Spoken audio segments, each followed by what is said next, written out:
ഇന്നത്തെ എപ്പിസോഡിൽ നമ്മൾ കാണാൻ പോകുന്നത് ചില യോഗാസനാസ് ആണ്.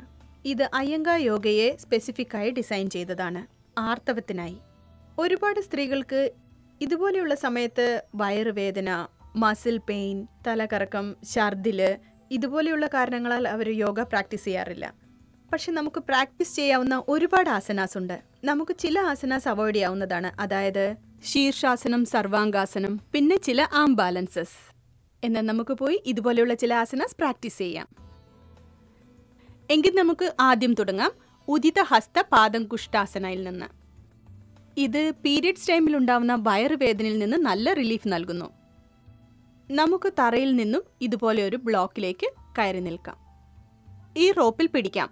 ഈ റോപ്പ് ഇല്ലെങ്കിൽ നിങ്ങൾക്ക് ഒരു ദുപ്പട്ടയോ ഒരു ബെൽറ്റോ നിങ്ങളുടെ വിൻഡോയുടെ ഗ്രില്ലിൽ കെട്ടി പിടിക്കാവുന്നതാണ്. ഇടതുകാൽ മുകളിലേക്ക് ഉയർത്തി വലത് കൈ നിങ്ങളുടെ വേസ്റ്റിൽ വെക്കുക. നിങ്ങളുടെ ഹിപ്പും കാലും ഒരേ പൊസിഷനിലാണോ എന്ന് ശ്രദ്ധിക്കണം. നിങ്ങളുടെ രണ്ട് ഷോൾഡേഴ്സും പുറകിലേക്ക് തള്ളിപ്പിടിക്കുക. നിങ്ങളുടെ ഇടത് കൈമുട്ടും ഇടത് ഷോൾഡറും ഒരേ ലൈനിലാണോ എന്ന് നോക്കണം. 15 മുതൽ 20 സെക്കൻഡ് വരെ ഇങ്ങനെ തന്നെ നിൽക്കാവുന്നതാണ്.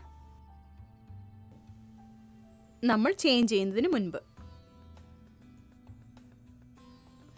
നമുക്കിനി മറുഭാഗത്തേക്ക് നീങ്ങാം.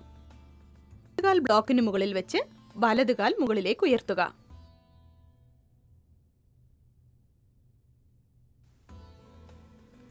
നിങ്ങളുടെ വലതുകാൽ കൊണ്ട് നിങ്ങളുടെ ചുമരിലോ അല്ലെങ്കിൽ ഗ്രില്ലിലോ അമർത്തുക.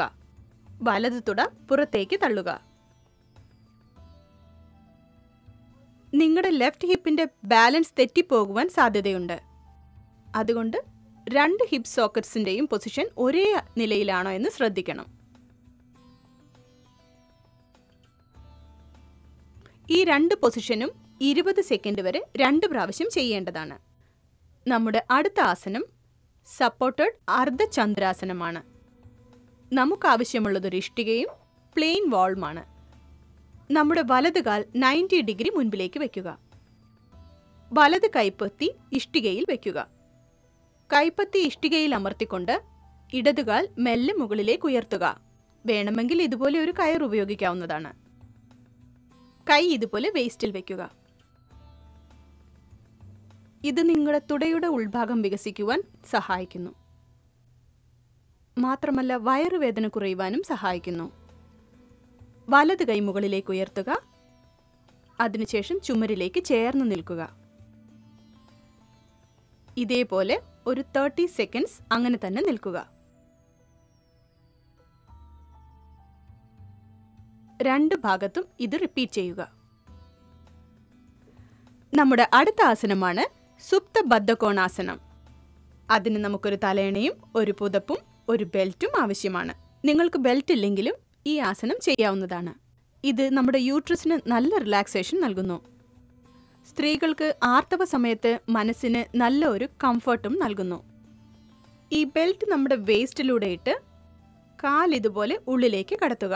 ഈ ബെൽറ്റ് നിങ്ങളുടെ ലോവർ ബാക്കിൽ നല്ലവണ്ണം പിടിച്ചിട്ടുണ്ടെന്ന് ഷ്യൂർ ആക്കുക. തലയണയോടൊപ്പം നല്ലവണ്ണം ചേർന്നിരിക്കുക. മെല്ലെ കിടക്കുക. പുതപ്പ് നിങ്ങളുടെ കഴുത്തിന് പുറകിൽ വെക്കുക. അതുകൊണ്ട് നിങ്ങളുടെ താടി ഒരു നല്ല പൊസിഷനിലായിരിക്കും. താടി എപ്പോഴും ചെസ്റ്റിനടുത്ത് തന്നെ ഉണ്ടാവണം. ശ്വാസം നല്ലവണ്ണം ശ്രദ്ധിച്ചു വിടുക. നിങ്ങളുടെ പെൽവിസിൽ നിന്നും കാല് കുറച്ച് മുൻപോട്ട് നീക്കുക. ശ്വാസം നല്ലവണ്ണം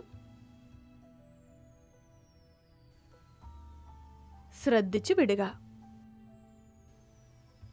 അബ്ഡോമിനൽ മസിൽസിന്റെ ചലനം ശ്രദ്ധിക്കുക.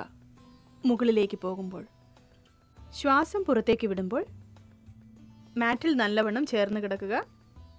നിങ്ങളുടെ പുറം തലയണയിൽ അമർന്നിട്ടുണ്ടാവണം. 5 മിനിറ്റ് ഇതുപോലെ തന്നെ കിടക്കുക.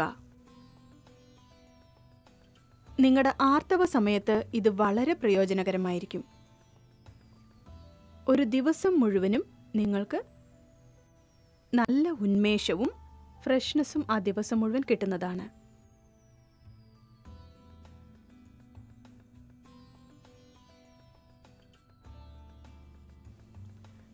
നിങ്ങളുടെ ആർത്തവകാലത്ത് ഇതുപോലെയുള്ള ചില യോഗാസനം നിങ്ങൾക്ക് പ്രാക്ടീസ് ചെയ്യാവുന്നതാണ്. നിങ്ങൾക്ക് വയറുവേദനയുണ്ടെങ്കിൽ ഇതിൽ നിന്ന് നല്ലൊരു റിലീഫ് കിട്ടുന്നതുമാണ്. മാത്രമല്ല ഓവർഫ്ലോ, ബാക്ക് പെയിൻ ഇതിൽ നിന്നുമൊക്കെ റിലീഫ് കിട്ടുന്നതാണ്.